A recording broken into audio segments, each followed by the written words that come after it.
दुनिया के कई देशों में कोरोना वायरस का संक्रमण एक बार फिर तेजी से बढ़ने लगा है। आपको हम टच स्क्रीन के जरिए समझाते हैं कि लापरवाही का क्या अंजाम हो सकता है।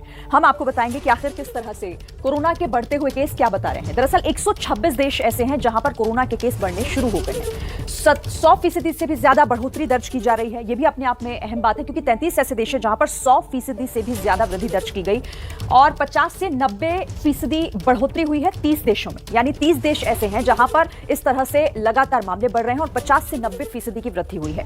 अब आपको हम बताते हैं कि आखिर कुछ और ऐसे आंकड़े जो आपको चौंकाएंगे। बात अगर हम इंडोनेशिया की कर लें तो पिछले 7 दिन का आंकड़ा आप देखिए। यहां पर 3.09 लाख केस पिछले 7 दिन में दर्ज किए गए थे, लेकिन इसके बाद पिछले हफ्ते 2.14 लाख यानी 2,14,000 केस पिछले हफ्ते ही दर्ज किए गए हैं।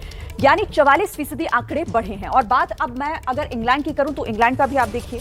इंग्लैंड में पिछले 7 दिनों में जो आंकड़ा वो 2,59,000 केसेस पिछले 7 दिन में दर्ज किए गए, लेकिन पिछले हफ्ते 1,94,000 केस दर्ज किए गए और सीधे तौर पर यहां पर 33% केस बढ़े हैं। बात अगर अमेरिका की कर लें तो अमेरिका में आप देखिए कि किस तरीके से पिछले 7 दिनों में 2 लाख केस थे, पिछले हफ्ते 1,19,000 केस हुए। यहां पर सीधे 69% का इजाफा हुआ है केस बढ़ने की प्रति। और अब स्पेन की भी बात कर लेते हैं तो स्पेन में पिछले 7 दिन में 1,53,000 केस दर्ज किए गए, जो कि पिछले हफ्ते 94,000 केस थे और ये बढ़ोतरी 64% की है।